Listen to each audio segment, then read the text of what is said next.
어떤 분이 암 수술을 하셔서 제가 찾아뵌 적이 있었습니다. 암을 발견하기가 참 어려운 것인데 초기에 잘 발견을 해서 감사하게도 수술이 잘 마쳤습니다. 그래서 어떻게 이렇게 초기에 발견하게 됐느냐 물어봤더니 그 과정이 대단히 흥미로웠어요. 자기 아주 친한 친구가 몸이 좋지 않은 거예요. 아무래도 몸이 정상이 아닌 것 같다. 병원을 가야 되는데 겁이 나서 엄두가 나지 않는다. 그러니까 좀 같이 가줄 수 있겠느냐. 그래서 이분이 따라간 거예요. 따라갔는데 정작 그분은 병원에 가서 검진을 하려다가 무서워서 나와버렸어요. 검진을 못했어요.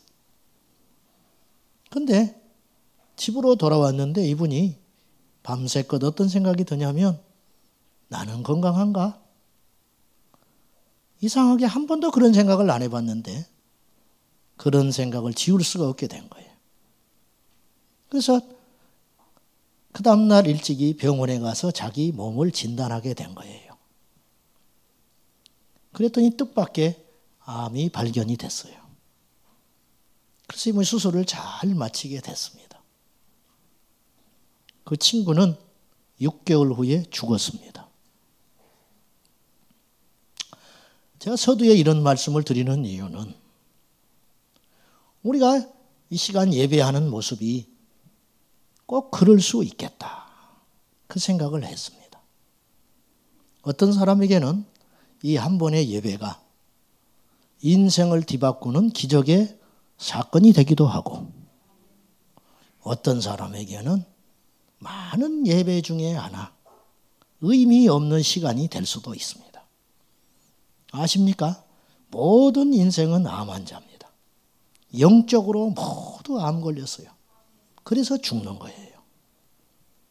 그대로 살면 내가 선하게 살고 내가 이루고자 하는 것을 이루고 내가 스스로 나를 볼 때 해도 알차고 보람있게 살았다 할지라도 암 걸린 자와 같아서 결국은 하나님의 심판을 면할 길이 없게 됩니다.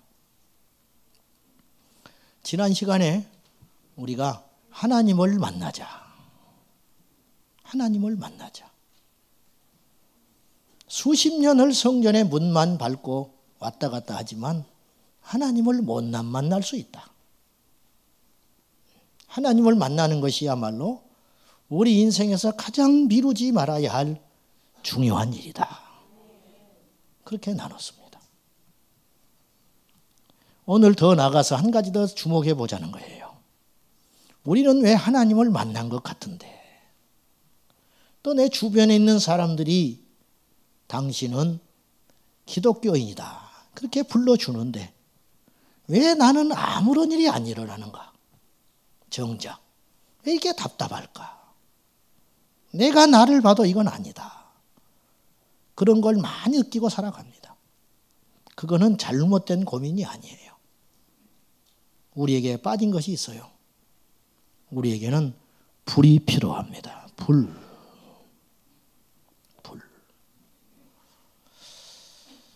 요한 웨슬레는 설교자들을 앉혀놓고 설교에 대한 강의를 할 때 이런 말, 유명한 말을 했어요. 설교자들은 다 아는 이야기예요. 당신의 설교에 불을 붙여라. 만약에 당신의 설교에 불이 붙어 있지 않으면 당신의 원고를 불에 던져버려라. 그런 유명한 말을 했어요. 여러분의 심장에 불이 있어야 합니다. 여러분의 영혼에 불이 있어야 합니다. 불을 경험하지 않은 사람은 절대 변할 수 없어요. 불을 만나야 돼요. 우리 영혼에 불이 없으면 어쩌면 여러분들은 저나 여러분이나 똑같습니다. 우리 영혼에, 우리 심장에 불이 없다면 어쩌면 여러분은 진짜 무서운 불 가운데 들어갈지 몰라요. 설교자는 종류가 많은데 불을 설명하는 설교자가 있어요. 불을 설명한다. 두 번째는 불을 보여주는 설교자가 있어요. 이게 불이다. 다 훌륭하지요. 그러나 아니에요. 진짜 주님이 원하시는 설교자가 있어요. 성도들을 불 가운데로 데려가는 사람이에요. 불을 경험하게 하는 사람. 근데 이건 사람이 못해요. 여러분 힘으로 이곳에 오셨지요. 일단 왔어요. 뭐 하나님이 불렀는지, 여러분이 아침에 일어나서 뚜벅뚜벅 걸어왔는지, 여러분이 오셨어요. 제가 한 주 동안 기도하고 나름대로 고민해서 오늘 이 주제를 가지고 여러분에게 설교를 해요. 여러분 중에 듣는 사람도 있고 안 듣는 사람도 있을 수 있어요. 거기까지는 우리의 목. 풀을 내리시는 분은 하나님이에요.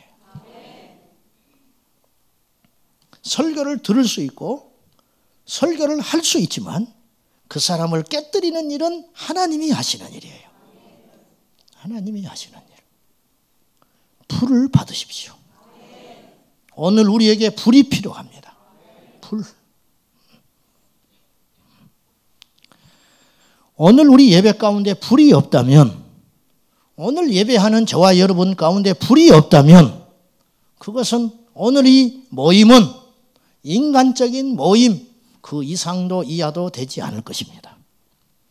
오늘 예수님께서 본문에서 언급하신 불과 오늘 제가 설교하려고 하는 이 주제의 불은 약간의 차이가 있습니다. 그걸 이해하시고 들으셔야 됩니다. 무슨 말이냐? 자, 49절을 다시 봅시다. 다시 시작. 내가 불을 땅에 던지러 왔노니 이 불이 이미 붙었으면 내가 무엇을 원하리요? 주님의 간절한 소원이 있어요. 이것만 된다면 내가 뭘 더 원하겠냐? 우리에게 불이 임하는 거예요. 이걸 위해서 예수님이 오셨다. 내가 너희에게 불을 던지러 왔다. 너희 냉랭한 심장에 불을 던지러 왔다. 종교와 허식적인 예식에 머물러 있는 너희들에게 불을 던지러 왔다. 깨어나라! 일어나야 한다. 주님이 말씀하는 거예요. 근데 이 불은, 오늘 본문에서 언급하신 불은 53절까지 쭉 읽어보면 오늘 제가 설교하려고 하는 성령의 불과는 약간의 차이가 있다는 걸 알게 돼요. 예수님이 오늘 말씀하신, 언급하신 불은 화근이라 할 수 있어요. 화근. 불의 시작. 이걸 던짐으로 잘 지내던 형제가 내가 불을 던짐으로 불화가 일어난다. 그 말이잖아요. 부모와 자식이 평화롭게 잘 지냈는데, 우애 있게 잘 그럭저럭 잘 살았는데 예수님이 던진 불로 인하여 불화가 일어난다. 다투어지게 된다. 다른 본문에서는 예수님이 이 본문을 이렇게 이야기했어요. 내가 화평을 주러 온 줄로 착각하지 말아라. 나는 검을 던지러 왔노라. 두 사람이 잘 지냈어요. 주님이 칼을 하나 던져줬어요. 한 사람이 칼을 취하게 되면 평화는 깨지는 거예요. 한 사람이 칼을 들고 있으니 어찌 살겠어요? 두 사람이 예수를 안 믿을 때는 위장된 평안 가운데 걱정이 없어 보여요. 같이 그냥 잘 지내는 거예요. 한 사람이 예수님을 믿고 불을 받으면 그때부터 위장된 지금까지 누렸던 평화가 깨지기 시작합니다. 대화가 안 돼요. 한 사람은 하늘을 바라보고 한 사람은 땅을 바라보고 살아요. 같이 땅을 바라보든지 같이 하늘을 바라보아야 평화가 일어나는 것인데 서로 다른 곳을 바라보니 평화가 깨지기 시작한다는 거예요. 많은 사람들이 기독교를 평화라고 생각해요. 틀렸습니다. 기독교 신앙은 결코 평화롭지 않습니다. 복음이 들어가는 곳마다 시끄러운 일이 벌어집니다. 여러분, 우리가 예수를 믿었는데 우리 집에 아무런 일이 일어나지 않으면 여러분의 믿음은 가짜입니다. 가짜.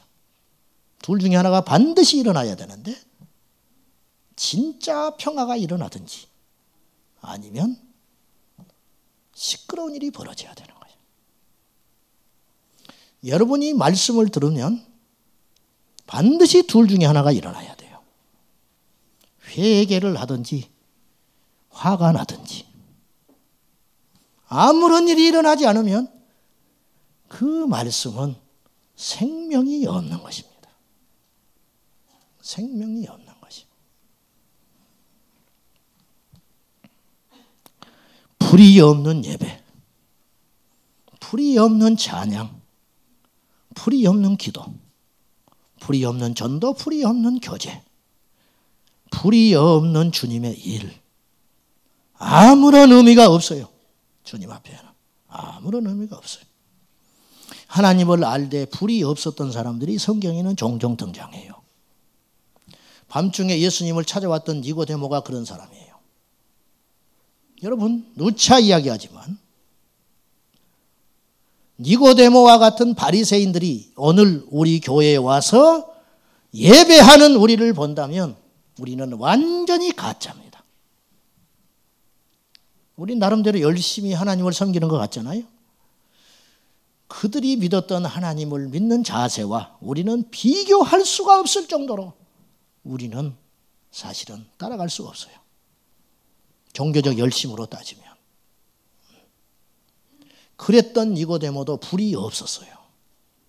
그래서 예수님이 말씀해요. 물과 성령으로 거듭나지 아니하면 하나님 나라에 갈 수 없다. 안 된다. 고넬료는 이방인 로마 사람으로 백부장이었습니다. 이 신비한 인물이 어떻게 예수님을 믿게 됐는지는 생략되어 있는데 사도행전 10장에 보면 고넬료는 하나님을 경외하는 사람이에요. 근데 자기만 경외하는 게 아니에요. 온 집으로 더불어 하나님을 경외했다. 쉬운 일 아니에요. 내가 목사인데 집에서 가정재단 쌓기가 어렵습니다. 자식이 안 들어와. 12시가 다 돼서 들어와. 큰맘 먹어야 몇 날 며칠부터 벼려야 가정예배 한번 드릴 수 있어요. 그것도 이 철없는 놈이 빨리 끝내, 빨리 끝내. 근데 고넬료는 온 집안으로 더불어 예배했다. 쉬운 일 아니에요. 그럼에도 불구하고 고넬료에는 불이 없었어요. 어떻게 알 수 있느냐? 베드로가 그 집에 신방하여 말씀을 전할 때 하늘에서 성령이 임하셨어요. 그전에는 없었다 그런 뜻이죠. 심지어 예수님의 제자들조차도 오순절날 마가다락방에서 불을 받기 전에 그들은 불이 없었어요. 그러면 그들은 어떻게 하나님을 섬겼지요? 열심히 전도하고 기적도 행하고 예수님의 그 주옥과 같은 말씀을 들었어요. 그럼에도 불구하고 자기들 안에 불이 없었어요. 냉정하게 보자는 거예요. 냉정하게. 불, 성령 충만, 기름 부으심, 뭐 영혼은 중요하지 않아요. 중요한 건 지금 우리의 상태라는 거예요. 살았다고 하는 이름만 가졌지 실상은 죽은 자와 같은 우리들, 믿는다고 하지만 실제가 없는 우리들, 모였지만 아무런 일도 일어나고 있지 않는 이 땅의 수많은 예배자들, 예배를 드리는 자가 아니고 예배를 보고 있는 자들, 그들에게 불이 필요하다는 겁니다. 지난 주간에 어떤 제가 기도 예배하는 모임에 제가 갔습니다. 그러나 그곳에 하나님의 영광은 없었어요. 유명한 목사님이 설교를 하고 있었고 기도를 인도하고 있었고 화려한 중창단이 찬양을 했어요. 그러나 그 예배 가운데 어디에도 미련한 내 영감으로도 하나님의 위엄과 하나님의 영광과 하나님의 임재는 보이지 않았어요. 오직 인간들의 주장과 인간들의 재주와 인간의 노력만 보이는 것뿐이었어요. 마음이 얼마나 쓸쓸했는지 몰라요. 오늘 설교의 이해를 돕기 위해서 부득불 이 말을 하는 것이니 용납하고 들어주셔야 되는데 우리 교회가 부흥하고 있다고 이야기를 해요. 사람들이. 앞으로도 부흥할 거라고 이야기해요. 묻겠습니다. 진정 우리는 부흥하고 있나요? 여러분은 예전보다 하나님을 더 사랑하게 됐습니까? 여러분은 예전보다 더 거룩해졌습니까? 저희 교회에 오셔서 여러분은 은밀한 제약들을 버렸습니까? 악한 습관들을 내려놨습니까? 가기만 하면 시끄럽고 싸우던 사람이 이제는 남을 배려할 줄 아는 사람으로 변했나요? 그것이 부흥이라는 거예요. 누차 말하지만 부흥은 하나님이 오시는 거예요. 하나님이 오시는 것. 오늘 우리 가운데 불이 없다면 우린 예배 아니에요. 제가 부정적이어서 그런가요? 아니라는 거죠. 다시 이 말을 여러분에게 할 수밖에 없어요. 아르헨티나에서 목회했던 오르티지 목사님이 90% 이상이 카톨릭 국가인 아르헨티나에서 개신교 교회가 부흥을 하니까 소문이 나서 사람들이 취재를 오고 목사님들이 와서 배우려고 왔습니다. 어느 날 와서 물었다고 그래요. 목사님, 교회가 이렇게 부흥이 돼서 좋으시지요? 그 말을 들은 오르티지 목사님은 대답 대신에 이런 이야기를 했어요. 우리 교회 옆 동산에 공동묘지가 있어. 그 공동묘지에 일주일에 2-3명의 죽음이 들어옵니다. 십자가가 세워져요. 가톨릭 국가니까. 그 공동묘지에 숫자가 늘었다고 그 묘지가 부흥됐다고 할 수 있습니까? 이렇게 대답을 대신했어요. 살이 찌는 건 건강이 아니에요. 한때 우리는 무지해서 살찌면 건강하고 후덕하고 사람이 좋다는 평가를 내릴 때가 있었어요. 그래서 사익감을 맞이할 때 이왕이면 후덕하고 배가 나온 사람, 빼빼 마른 사람은 점수가 없어. 그래서 없는 배를 내밀고 가서 선 보고 그런 사람도 있었어요. 마른 사람은 성질이 까칠해서 싫다. 내 딸님이 고생시키니까 안 된다. 요새는 그 생각이 완전히 바뀌었어요. 그런 사람은 퇴짜마자 게으른 사람이다. 지 몸 관리도 하나 못하는 사람이 무슨 내 딸을 관리할 수 있는가. 살찌는 건 꼭 건강한 거 아니에요.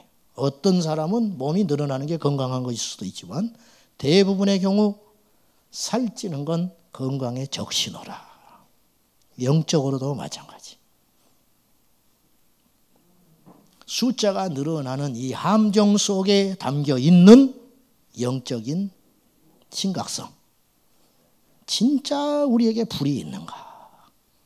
진짜 우리는 예수의 사람인가? 어떤 사람이 진짜 거듭났다, 거듭나지 못했다는 말은 함부로 할 수 없는 말이에요. 보이지 않아요. 명동 거리를 가보십시오. 뒤통수를 보면 저 사람이 거듭난 사람인지 진짜 예수의 사람인지 절대 알 수 없어요. 니고데모가 예수님을 찾아왔을 때 성령으로 난 사람은 이와 같은데 바람이 임의로 불매 어디서 왔다 어디로 가는지 알지 못한다. 그러나 소리는 난다. 바람은 보이지 않으나 소리가 있다는 거예요. 소리가. 성령으로 난 사람도 이와 같으니라. 몰라요. 근데 이야기해보면 알아. 며칠을 지내보면 알아. 같이 주님의 일을 해보면 안다. 말을 우리가 안 하는 것뿐이지. 지난번에 제가 섬에 갔었더니 섬에 있는 모든 나무와 풀이 한쪽으로 이렇게 쓰러져 있는 거예요. 다 이렇게 돼 있어요. 하나도 예외 없이 큰 나무, 작은 나무, 풀까지 갈 때까지 전부 한쪽으로 이렇게 삐딱하니 서 있는 거예요. 저는 그걸 보고 알았어요. 이 섬은 바람이 이렇게 부는구나. 바람의 방향에 따라 전부 누워 있는 거예요. 맞아요. 구원받은 그 심장에 불을 간직한 사람은 지내보면 안다. 지내보면 안다. 누차 말하지만 항상 역사 이래로 진짜는 가짜보다 작았다. 그리고 진짜는 가짜의 핍박을 받았다. 그러므로 겉에 드러난 성과물로 그 사람이 참 예수의 사람이라고 말해서는 안 돼요. 교회에 와서 이 사람이 부자가 됐어요. 교회에 와서 이 사람이 병이 났어요. 교회에 와서 이 사람의 자식이 잘 됐어요. 그렇다고 이 사람이 진짜 비기 그리스도인이라고 말하는 건 얼마나 위험한 일이냐는 거예요. 얼마나 위험한 일이냐. 그렇지 않을 수도 있다. 이 불을 경험했나요? 여러분에게 이 불이 있습니까? 그렇지 않으면 불을 만나지 않은 사람은 변할 수 없어요.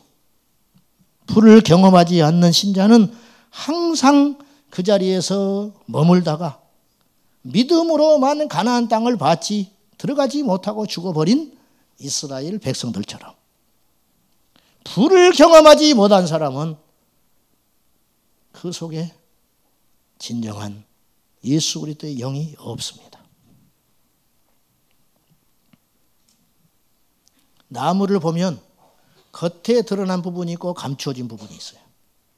겉에 드러난 나무, 가지, 열매 사실 그건 별로 가치가 없어요. 진짜 숨겨진 게 있는데 그 나무 밑 바닥에 숨겨져 있는 금과 은과 보석들 그 하나만 발견하면 수천 수만 그루의 나무를 살 수도 있어요. 신앙도 마찬가지. 겉으로 드러난 우리의 부분들이 있어요. 예배를 많이 참석하고 열심히 뭔가를 봉사하고 그거 중요해요. 믿음이 없으면 불가능하니까. 그러나 진짜 감추어져 있는 보이지 않는 영혼의 불, 그 불이 있느냐? 있느냐? 없는 사람이 많다고 저는 생각해요. 여러분은 이 말씀을 가슴 아프게 들어야 돼요. 저는 이 설교를 주제를 정하고 한 주 동안 준비하면서 많이 망설였어요. 금요일 날 전해야 되는가? 왜냐 주일 날에는 소위 말하는 초신자들이 오시니까. 그러나 하나님은 그걸 원치 않았어요. 그들에게 불이 필요하다. 그들에게 불이 필요하다. 언제까지 기다려야 합니까? 주님이 언제까지 기다리셔? 오늘 주님의 답답함을 보십시오. 내가 불을 땅에 던지러 왔다. 이 불이 너희에게 붙었다면 내가 무엇을 더 원하겠냐? 이 아버지의 답답한 심정을 아십니까? 어떤 예전에 제가 교회에 있을 때 사역의 팀장을 맡고 있는 깐깐한 분이 계셨어요. 이분은 아주 거둔 분입니다. 정확한 분이에요. 그분이 하는 말은 다 맞아요. 다 교회를 위한 것이고 교회 돈을 전략하기 위한 것이고 다 두루두루에게 좋기 위해서 옳은 소리만 하시는 분이에요. 그러나 그분을 만날 때마다 뭔가가 느껴지지 않는 거예요. 느껴지질 않아. 주님이 안 느껴져. 다 맞는 말만 하는데 한마디로 종교적인 분이라. 부인은 알았어요. 그래서 이분을 위해서 계속 기도했습니다. 어느 날 이분이 서울로 직장을 가는데 지하철을 내려가다가 그 순간에 불이 임했어요. 아침 출근길 그 사람 많은데 그 꼿꼿한 사람이 그 자존심 강한 사람이 그 자리에 털푸덕 주저앉아가지고 엉엉 울기 시작했어요. 그 눈물은 그쳐지질 않았어요. 출근길 내내 계속됐고 그날 이후로 이분은 변했어요. 나는 무엇이 변했는지는 자세히 몰라. 같이 사는 사람이 아니니까. 한 가지 내가 눈에 띄게 그분이 변한 게 하나 있었는데 예배 때마다 울어. 그 눈물은 수년간 계속됐어요. 그분은 예배 때마다 울었어요. 누가 설교하든지 울었어요. 어떤 예배든지 울었어요. 그리고 그분은 자녀 셋을 다 선교사로 하나님께 드렸어요. 그 눈물은 지금도 계속될 거예요. 이것은 이분의 개인적인 경험이에요. 그러니까 일반화할 수는 없지만 불은 그와 같은 것이에요. 불. 제가 설명하고 있잖아요. 설명해도 여러분에게 받지 못할 수 있어요. 자, 그럼 우리에게 큰 숙제가 남았는데 어떻게 불을 받을 것인가? 대가를 지불해야 됩니다. 대가. 여러분, 노력 없이 얻으려는 것은 믿음이 아니고 게으른 것입니다. 게으른 것. 첫째로 우리가 치러야 할 대가는 불을 얻기 위해서 치러야 할 대가가 있다면 깊고도 강력한 기도 생활입니다. 여러분, 우리가 불을 구하면 주님은 주십니다. 주려는 자의 열망이 큽니까? 받으려고 하는 자의 열망이 큽니까? 주려는 자가 훨씬 커요. 여러분이요, 자식을 향해서 주려는 아비의 마음이 크겠어요? 받으려고 하는 자식의 열망이 크겠어요? 두말할 필요도 없잖아요. 오늘 주님의 음성을 들어보세요. 내가 불을 땅에 던지러 왔다. 이 불이 이미 붙었다면 내가 무엇을 더 원하겠냐? 이 불을 주고 싶은 주님의 마음이 이렇게 크다는 거예요. 악한 자도 자식에게는 좋은 걸 주려고 한다. 하물며 하늘에 계신 너희 천부께서 구하는 자에게 성령을 은사로 선물로 그저 주지 않겠냐. 구하면 받는 것이 불이다. 왜 구하지 않느냐? 이 불을 왜 구하지 않느냐? 주님이 오늘 말씀하는 거예요. 기독교는 기도교라고 그래요. 기도 없이 기독교는 존재하지 않습니다. 그러므로 기도가 사라진 교회는 감히 교회가 아니라고 할 수 있어요. 화려한 성전과 학식과 세상에 많은 것을 가진 유능한 사람들이 교회 안에 모여서 세련된 설교를 듣는다 할지라도 수많은 사람들을 감동시키는 설교가 매일 울려 퍼진다 할지라도 기도가 사라진 교회라면 그것은 교회가 아닌 것이에요. 여러분의 빈약한 기도 생활을 보십시오. 그러고도 우리가 불을 원하십니까? 교회에서 진행되는 정기적인 기도 모임에 참석한다고 여러분이 기도 생활을 충실히 하고 있다고 생각하면 착각이에요. 그렇지 않아요. 그건 턱없이 부족하다. 턱없이 부족하다. 데이비드 올커슨 목사님이라는 분이 계세요. 미국의 심장부 뉴욕에서 8,000명을 목회했던 목사님. 숫자를 말하고자 하는 게 아니라 원색적인 복음과 하나님의 거침없는 계시로 어떤 인간의 수단을 무시하고 목회했건만 그 교회는 강력한 교회가 됐어요. 그분 2011년에 돌아가셨는데 이분이 어느 날 교회에서 이런 일을 만난 거예요. 남편을 여의고 아들 하나를 키우면서 힘들게 살아가는 연약한 성도가 있었어요. 목사님, 저를 위해 기도해 주십시오. 저의 하나밖에 없는 자식을 위해 목사님 꼭 기도해 주십시오. 당신의 아들이 어떤데 기도를 요청하십니까? 제 아들이 마약 중독자입니다. 이 말을 들은 목사님이 성로님은 어떤 기도를 하고 계십니까? 그러자 저는 목사님 제 삶을 아시지 않습니까? 아침에 일 나가면 저녁에 늦게까지 고단하게 하루를 지내가므로 도무지 기도할 시간을 내지 못하고 있습니다. 그래서 목사님의 기도가 필요합니다. 그때 월커슨 목사님은 이렇게 단호하게 이야기했어요. 나는 당신을 위해 기도하지 않을 것이요. 왜냐? 당신이 엎드려 기도하지 않는 한 나의 기도는 아무런 효과가 없기 때문이요. 저도 기도 부탁을 많이 받잖아요. 하지 말라는 뜻이 아니야, 저한테. 그럼 내가 기도 부탁을 받으면 제 마음 안에 어떤 생각이 들었냐면, 야, 이분이 믿음이 있구나.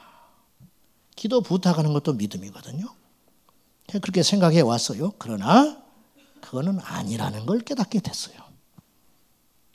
기도 부탁을 하려거든 내가 하나님께 엎드리는 시간이 반드시 먼저 있어야 한다는 거예요. 그러지 않고는 어떤 역사도 일어나지 않는다. 제가 여러분에게 저의 사역을 위해 기도하십시오. 그리고 매일 중보기도팀에서 부족한 저를 위해 기도합니다. 그러나 그건 어디까지나 보조장치라는 거예요. 제가 하나님 앞에 엎드리는 시간이 없다면 저의 사역에 기름 부음은 없을 거라는 거죠. 여러분도 마찬가지죠. 기도 생활을 방해하는 사람들과의 일상적인 만남을 이제는 절제할 필요가 있습니다. 잡담을 줄이십시오. 오락도 줄이십시오. 오락은 철저히 나의 혼을 만족시키는 것이에요. 아무런 유익이 없어요. 낚시터에 가서 낚시를 들여내는 순간 무슨 의미가 있습니까? 우리에게. 무슨 의미가 있어요? 전국에 좋은 명사는 다 돌아다녀 봤지만 나에게 그것이 무슨 의미가 있어요? 무슨 의미가 있어요? 건전한 일상의 취미도 기도 생활에 방해가 된다면 과감하게 내려놓으셔야 됩니다. 두 번째로 우리는 말씀을 치열하게 먹어야 돼요. 주일날 예배당에 일주일에 한 번 와서 영상에 비춰지는 본문 그것이 내가 일주일 동안 읽는 성경 모두 그렇게 빈약한 영적 상태로 어떻게 풀을 구하겠냐는 거예요. 그 메마른 심령에 어떻게 풀이 임하겠냐는 거예요. 있을 수 없는 일이다. 무엇 때문에 그게 분주하게 돌아다니는지 모르지만은 잘못됐어요. 크게 잘못됐어요. 답은 먼 데 있지 않아요. 답은 아주 가까운 데 있습니다. 말씀과 기도. 여러분이 어떤 자세로 말씀을 먹어야 되는가? 요한일서 1장에 보면 태초에 있는 생명의 말씀에 대하여 들은 자가 있고 본 자가 있다. 듣는 것보다 보는 게 더 정확하지. 마지막 만진 자가 있다.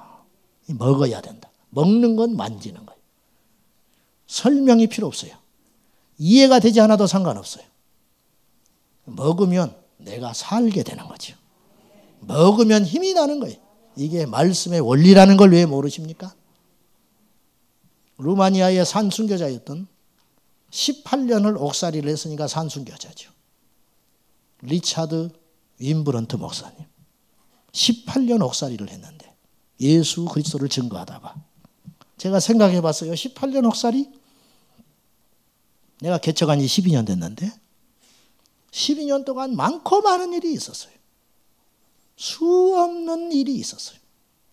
근데 거기에 6년을 더해서 옥살이를 했다. 이거는 생각만 해도 무시무시한 일이다. 러시아에서 100만 대군이 루마니아에 밀려 내려와가지고 루마니아를 공산화시키기 직전에 징조가 보일 때 그리스 정교회 사제가 자기가 아는 분이 있었는데 윈블란트 목사님 아는 분이 러시아 병사가 자기한테 죄를 고백하러 왔는데 나는 러시아 말을 못하니 당신이 좀 만나주시오. 연락이 온 거예요. 그래서 러시아 병사를 만났어요. 만났는데 이 병사에게 그리스도가 없었어요. 그래서 윈블란트 목사님은 이 러시아 병사를 앞에 두고 그리스도를 증거하기 시작했습니다. 그리스도께서 이루신 기적들 그리고 산상보훈의 그 주옥 같은 말씀을 전했을 때 이 러시아 병사가 갑자기 자리에서 일어나더니 춤을 추기 시작했어요. 그리고 집을 빙빙빙 방을 돌면서 이 귀한 예수님을 이제야 만나다니 이 귀한 분을 내가 오늘에서야 만났네. 춤을 덩실덩실 추면서 기뻐하더라는 거예요. 그때 윈블란트 목사님이 실수 아닌 실수를 했는데 그게 뭐냐? 그 예수님이 모진 고문을 당하고 채찍을 맞고 십자가에 죽으셨어. 그랬더니 이 친구가 털썩 자리에 앉아가지고 울기 시작했어요. 이제서야 그 귀한 예수님을 만났는데 또 죽어버렸다니. 어떻게 하면 좋냐고, 어떤 놈이 죽였냐고. 울면서 통곡을 하고 가슴이 찢어지도록 울고 있는데 임블란트 목사님이 속에서 깊은 회개가 터졌다는 거예요. 나는 목사인데 이렇게 말씀을 받아본 적이 없다. 이런 간절한 마음으로 이렇게 나는 말씀을 받아본 적이 없는데 이 형제는 하나님의 말씀을 이렇게 받는구나. 깊이 회개했다는 거예요. 울고 있는 형제에게 임블란트 목사님이 다시 복음을 전했어요. 그 예수님이 당신과 나를 위해 다시 살아나셨어. 그분이 부활하셨습니다. 그랬더니 이 친구가 자리에서 일어나더니 그러면 그렇지. 그분이 죽을 수 있나? 그러면 그렇지. 그러면서 만세를 부르고 또 춤을 추더라는 거야. 기도합시다. 그리고 기도했는데 이 형제가 기도하는 거예요. 하나님, 내가 하나님이라면 절대 나 같은 죄인은 용서할 수 없었을 것입니다. 근데 하나님 용서해 주셔서 감사하다고 그렇게 기도를 하더라는 거예요. 하늘에서 태풍이 쏟아지면 뭐 하겠어요? 그릇을 담아버리면 물 한 방울도 들어올 수 없는 것을. 착각하지 마세요. 옆에 사람이 불을 받는다고 내가 받는다고 착각하지 마셔. 부흥회 때 수많은 사람이 모여서 울고 기도한다고 해서 나도 은혜 받았다고 착각하지 마세요. 하나님과의 만남은 철저히 1대1의 문제라. 불을 받으셨느냐? 우리에게는 불이 필요해요. 오늘도 병원에 검진받으러 갔다가 무서워서 돌아가 버린 사람이 되겠습니까? 아니면 용기 있게 나의 병을 내려놓고 수술을 받고 고침을 받겠습니까? 얼마나 더 하나님이 여러분을 기다리셔야 됩니까? 얼마나 참아줘야 됩니까? 불이 필요합니다. 언제? 지금 누구에게? 나에게 불이 필요합니다. 우리 교회에 불이 필요해요. 이번 한 주간 간절하게 기도하셔야 됩니다. 이번 한 주간 말씀을 먹고 먹어야 됩니다. 주여 나에게 불을 내리소서. 나에게 불이 필요합니다. 이 민족에 불이 필요하고 제 사역에 불이 필요하고 우리 교회 학교에 불이 필요하고 이 땅의 모든 교회에 불이 필요하고 청년들의 가슴에 불이 필요하고 가난한 자에게도 불이 필요하고 부한 자에게도 불이 필요하고 우리 모두에게도 불이 필요합니다. 불을 내리소서. 불을 주소서. 기도하겠습니다. 주님, 오늘 우리에게 불을 내려 주소서. 우리에게 불이 필요합니다. 성령의 불이 필요합니다. 불을 통과하지 않으면 결코 예수의 사람이 되지 못하거늘 불이 없이는 결코 강해지지 않거늘 불이 없이는 절대로 그리스도의 복음을 위해 순교할 수 없거늘 주여 우리에게 불을 주소서. 저에게 불을 주소서. 오늘 모인 우리 회중 중에 불을 경험했던 자가 있고 불 앞에 멈춰서 있는 자가 있고 불과 상관없는 자가 있으니 주여 이 모두가 틀렸습니다. 오늘 우리에게 불을 주소서. 오늘 우리에게 불을 내려 주소서. 예수님의 이름으로 기도하옵나이다. 아멘.